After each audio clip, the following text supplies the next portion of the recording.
जैसा कि हमने पिछले एपिसोड में देखा था कि हमारा मेन कैरेक्टर एलिया के पास आता है और उससे पूछता है क्या तुम मेरे साथ टीम बनाना चाहोगी। तो इस एपिसोड में हमें एलिया को दिखाया जाता है जो कि मुझसे पूछती क्या तुम सच में मेरे साथ टीम अप करना चाहते हो। तभी हमारा मेन कैरेक्टर उससे बोलता है कि हाँ मैं सच में तुम्हारे साथ टीम बनाना चाहता हूँ। तभी हम एलिया हमारे मेन कैरेक्टर से बोलती है लेकिन मुझे याद है कि तुमने कहा था कि हम अभी इतने भी ज़्यादा क्लोज नहीं हैं कि हम फ्रेंड्स बन सकें, तो आखिर तुम मेरे साथ टीम अप क्यों करना चाहते हो। अब एलिया की ये बात सुनकर हमारा मेन कैरेक्टर उससे बोलता है कि उस समय पर मुझे नहीं पता था, लेकिन इस बात के लिए तुम मुझे मैं तुमसे सॉरी मांगता हूँ। तभी हमारा मेन कैरेक्टर एलिया से पूछता है कि मैं तुम्हें से पर्सनली पूछ रहा हूँ क्योंकि मुझे तुम्हारी मदद की ज़रूरत है एलिया। तभी एलिया बोलती है अभी तो आप ये सब बोल रहे हो लेकिन बाद में आप मुझे अजीब चीज़ों करने पर मजबूर कर देते हो। तभी हमें एलिया के एक टीममेट को दिखाया जाता है जो कि उसके टीममेट्स के पास आते हुए बोलता है अरे तुम ले ले लो ना इसे अपने टीम में। और वह बंदा बोलता है मुझे यकीन है कि ये बंदा तुम्हें हराने की अपनी पूरी कोशिश करेगा और वह वेज ढूंढ रहा है कि आखिर वह तुम्हें कैसे हराए। तभी वो बंदा हमारे मेन कैरेक्टर से बोलता है कि तुमने शायद ध्यान नहीं दिया लेकिन ये तुमसे हमेशा अच्छे से बात करती है, तुमने भी ये ध्यान दिया होगा। उसकी आवाज़ सुनकर हमारा मेन कैरेक्टर उससे बोलता है तो ठीक है, तो क्या मैं उससे वो जिस चीज़ को बोरो कर सकता हूँ। तभी जो एलिया के और टीममेट होते हैं वो उससे बोलते हैं कि अगर आप उसे अपनी टीम में ले लेते हैं तो हमारी काफ़ी ज़्यादा मदद हो जाएगी।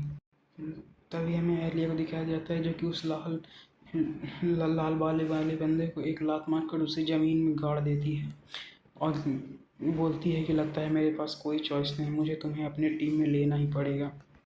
तभी एलिया हमारे मेन कैरेक्टर से बोलती है चलो हम लोग एक दूसरे को सिखाने का चांस लेते हैं कि आखिर कौन ज़्यादा अच्छा सिखा सकता है। तभी हमारा मेन कैरेक्टर एलिया से पूछता है क्या तुम्हें यकीन है कि तुम अपने दोस्तों से दूर रहकर ठीक तरह से काम कर पाओगी। तभी एलिया बोलती है शायद तुम्हें नहीं पता लेकिन इनमें से हर एक बहुत ही ज़्यादा स्किल्ड है। तभी हमारा मेन कैरेक्टर बोलता है कि हाँ मुझे पता है क्योंकि मुझे पता है कि ये लोग मेन कैरेक्टर की मेन पार्टी में से हैं, तो आखिर ये स्ट्रॉन्ग तो होंगे ही। तभी जो एलिया होती है वो हमारे मेन कैरेक्टर से बोलती है वैसे हम लोगों को काफ़ी समय होगा कि हम दोनों ने एक साथ कभी फाइट नहीं की एक टीम में। तभी हमारा मेन कैरेक्टर बोलता है नहीं हम लोग एक टीम बना रहे हैं। तभी कोई बोलता है कि हमें एक और पर्सन की ज़रूरत है अपनी टीम को बनाने के लिए। इसके बाद हमारा जो सीन होता है यहीं पे कट कर जाता है।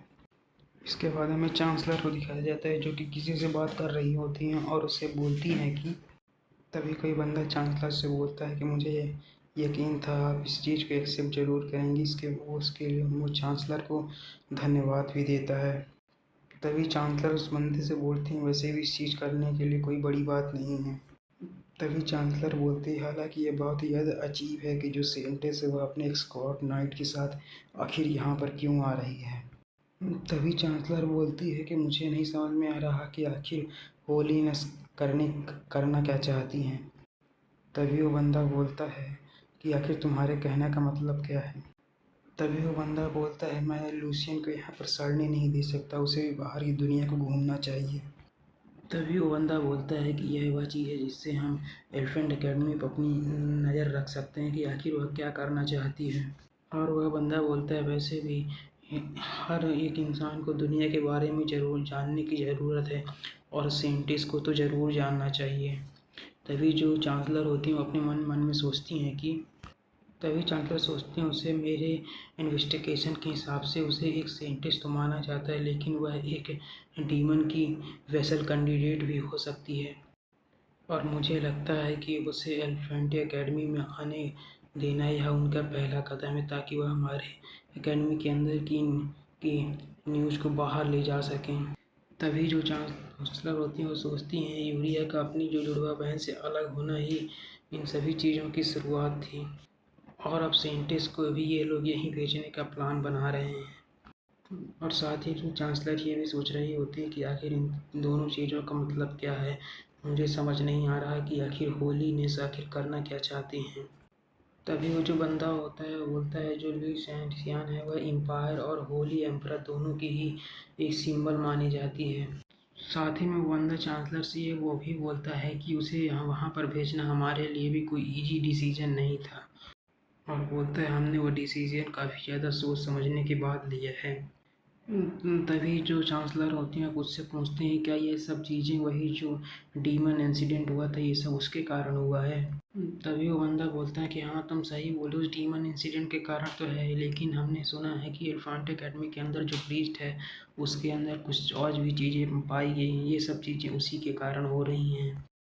और यहीं पे हमारा ये एपिसोड ख़त्म हो जाता है। अगर वीडियो अच्छी लगी तो लाइक कमेंट सब्सक्राइब जरूर करें और अगले वीडियो के लिए वेट करें। Thanks for watching.